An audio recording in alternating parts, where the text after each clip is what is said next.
identity for Jews was mostly an issue of local factors. Mostly people would identify themselves with the town in which they lived, or the area, regional customs, or by who governed the area in which they lived, and so on. The Zionist movement emerged as a secular movement.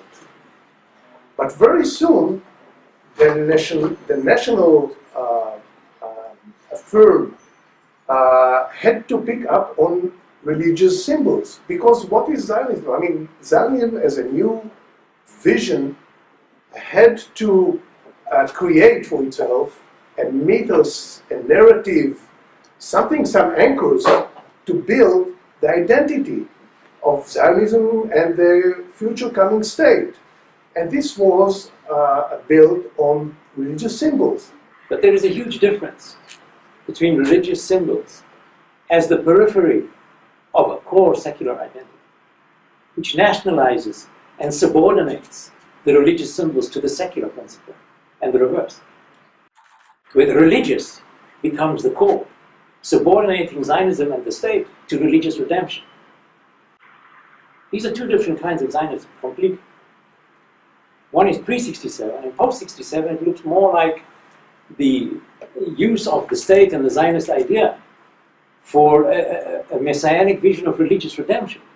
Zionism managed for the first time to essentially create this kind of collective Jewish identity that wasn't based on Jewish law, but on various other attributes.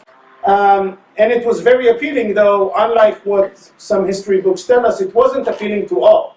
It was very appealing in its first few decades, so from the 1870s, let's say, or 80s, to Jews in Europe, but not as much to Jews in the Middle East, because Zionism initially was supposed to solve a problem that Jews in the Middle East didn't have. The purpose of Zionism in many ways is not only to create this new image of the Jew, but what does it mean to have control over one's own destiny? And can it be a unifying factor, as you had suggested, right? If Judaism may or may not be, can Zionism may or may not be? And that, I think, is a real question mark at the end of the day between two major Jewish population centers, between here in America and in Israel. To what extent is Israel Jewish? What does it mean? There are many interpretations. As many Jews live in Israel and abroad, you can find so many interpretations of how do we relate to our Jewish identity of the state. No matter what document you look at, in terms of the international legitimacy for the Zionist enterprise, it is always about sharing Palestine with the Arabs. Palestine was never accorded in international politics to the Jews.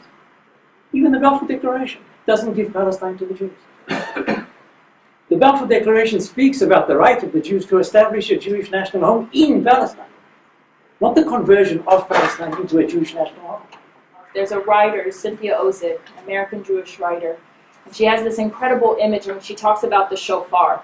And when she talks about the shofar, she said, if the Jews blow from the large end of the shofar, they won't really be heard. But if they blow from that narrow end of the shofar, then the noise that is made will reverberate beyond their own community.